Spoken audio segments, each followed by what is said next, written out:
Here we go again. The PBO updated their impacts of carbon pricing report, and the results really haven't changed much. But neither have the talking points between Liberals and Conservatives. Canada, for those who don't know, has a progressive carbon tax or Pigovian tax, where carbon is taxed at an increased rate over time. But 90% of those taxes go back to the Canadian taxpayer, assuming they're part of the federal program, while the other 10% is slated for incentivizing renewable industries. To that end, the Liberals continue to be unable to accurately describe the positive and negative impacts of the carbon tax, while the Conservatives continue to exaggerate the results of what the report actually says. And that report confirmed everything I've been saying about this horrible tax. It showed that 60% of Canadians pay more in the carbon tax than they get back. In 2030, 2031, we'll see a net gain, receiving more from the Canada carbon rebate than the total amount they pay in federal fuel charge. This does, however, give us a unique opportunity to talk about the exciting concept of a counterfactual, which is just a fancy word to compare two things or more when those things have already happened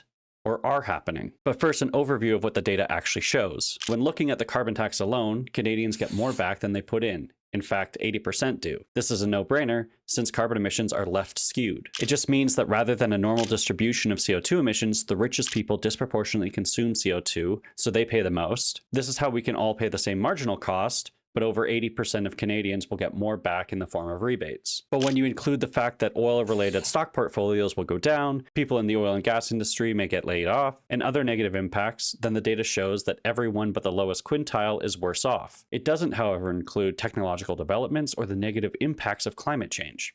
As stated by Eves, you know, the guy who wrote the report. Because your analysis doesn't take into account, for example, the economic impacts of climate change, which are very real as well when we think of the fires and the once in a 100-year storms we're covering every year. So case closed, right? Carbon taxes are bad and the Conservatives are right.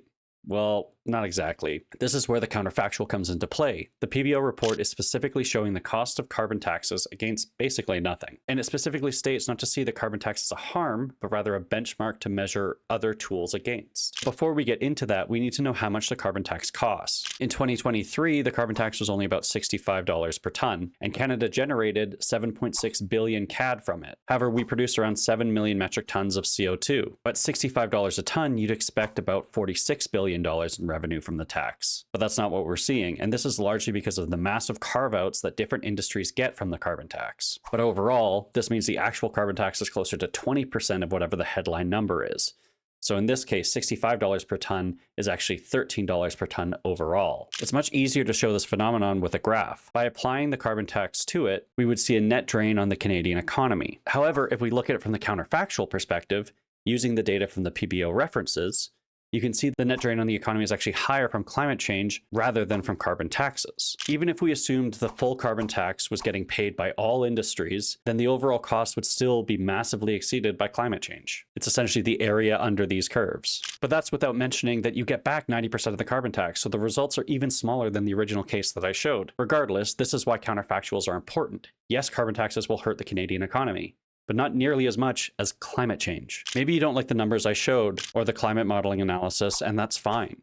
What matters is that if you're going to cite the PBO like Poilievre has, you don't get to just cherry pick the results. And the conclusions from the report and all the other analyses align with the sentiment that carbon taxes are good, and Poilievre is simply lying by omission. So there's a fellow whose name escapes me right now who just won the Nobel Prize in Economics, who legitimately made his entire career out of studying the economics of climate change. When does he think that intervention economically is called for? He says that until he believes that over the next century there's 3.5 degrees centigrade of climate change, that intervention actually would be counterproductive. It would cost more. This is even something Ben Shapiro would agree with if he cited Nordhaus properly. A carbon tax of $60 USD per ton, well over the actual max price after deductions that Canada is implementing. But as is the case with politicians and pundits on this topic, lying to their base is more effective than engaging with the literature. Obviously, Canada alone can't fix climate change, and it requires a global effort like we did with CFCs. But it doesn't mean we should free ride or just sit on our hands, especially when our emissions cause harm not only in Canada, but also abroad.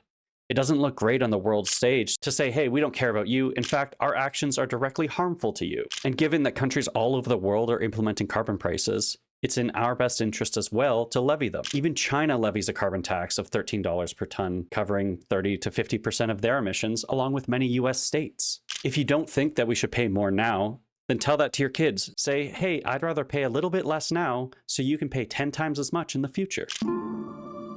We were all young and foolish back then, Billy. We didn't think about the future. We just wanted things. This creature shows up and It seemed like a good deal for everyone in town. You didn't stop to think about what it would mean for us? Billy, it's not that simple. We thought about it, but our town was so tiny back then. We wanted nice things that other people had. And you didn't give two shits what it would mean for your grandchildren. I didn't think I'd have grandkids. So while both parties are right in some sense, they both miss the broader picture on the aggregate. Carbon taxes are the most effective solution to dealing with climate change, as expressed by nearly all economists who understand what a negative externality is. If the Conservatives really want to get rid of it, then they need to use the outcomes from this report as their benchmark for other interventions, not to just look at the negatives and then turn their brains off. Because I've showed their technology over taxes plan right now is actually more costly and less effective than the existing carbon tax. Thanks.